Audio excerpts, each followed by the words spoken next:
আজকে আমি পাঁপড় আলু দিয়ে একটা রেসিপি বানিয়েছি। আমার রেসিপিটা দেখবেন, দেখে কমেন্ট বক্সে জানাবেন কীরকম হয়েছে রেসিপিটা। ঝর্ণার রান্নাঘরে স্বাগতম।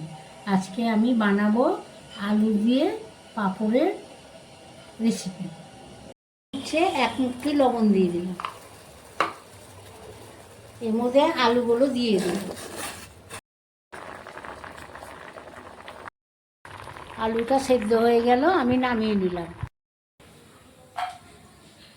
তেলটা গরম হয়ে গেল, এবার আমি পাঁপড়গুলো ভেজে নিচ্ছি।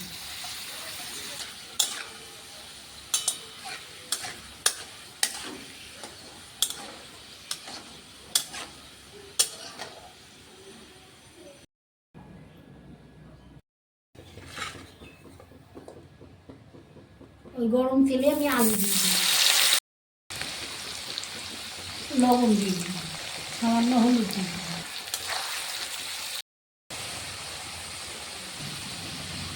আলুটা ভাজা হয়ে গেল, আমি নামিয়ে নিলাম। তেজপাতা দিয়ে দিলাম, শুকনো লঙ্কা দিলাম, লবঙ্গ, এলাচ আর দারচিনি দিলাম, জিরে ফোড়ন। এর মধ্যে আছে বাটা মশলা, ধনে, আদা, জিরে, কাঁচা লঙ্কা,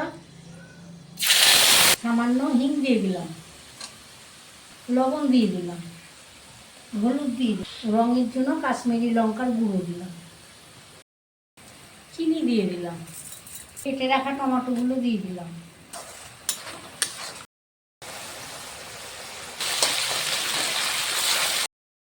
এবার আলুগুলো, ভাজা আলুগুলো আমি দিয়ে দিলাম।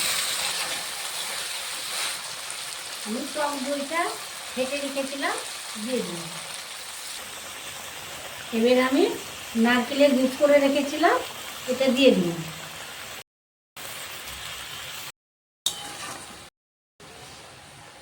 এবার আমি কাসুরি পাতা দিয়ে দিলাম। এবার আমি ভেজে রাখা পাঁপড়গুলো দিয়ে দিলাম।